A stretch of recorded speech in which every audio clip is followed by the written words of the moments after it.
बिस्मिल्लाहिर्रहमानिर्रहीम, अस्सलामुअलैकुम। आप देख रहे हैं JN न्यूज और मैं हूं आपकी मेजबान सुंबल ज़िया।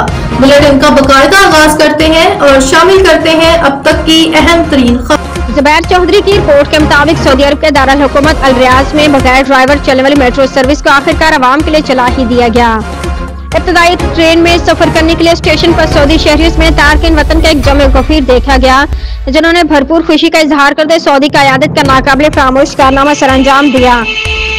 मेट्रो इंतजामिया का कहना था कि रियाज शहर में बगैर ड्राइवर्स के चलने वाली मेट्रो ट्रेनों की 1, 4, 6 लाइनों को खोल दिया गया है, जबकि लाइन नंबर 3 के ऑपरेशन का आगाज जनवरी 2025 को होगा। रियाज मेट्रो ट्रैक मजमूई तौर पर 176 किलोमीटर तक फैला हुआ, जो 6 लाइनों और 85 स्टेशनों पर मुश्तमिल है। इस मेट्रो सर्विस का मकसद सऊदी अरब को जदीद बनाने के साथ साथ ट्रैफिक में कमी लाना है। मेट्रो के इंतजामिया का कहना था कि मेट्रो सर्विस जब मुकम्मल गुंजाइश से काम शुरू करेगी तो उस पर रोजाना 36 लाख मुसाफिर सफर कर सकेंगे। मेट्रो सर्विस रियाज के लोगों को बेहतरीन आरामदेह सफरी सहूलियात फराहम करने के साथ साथ सऊदी विजन 2030 के अहदाफ को हासिल करने के लिए एक मजबूत सतून साबित होगा। याद रहे कि मेट्रो के सफर में 6 साल से कम उम्र बच्चे मुफ्त सफर कर सकेंगे, जबकि बड़ों के लिए ट्रेन का किराया 4 से 40 रियाल तक होगा।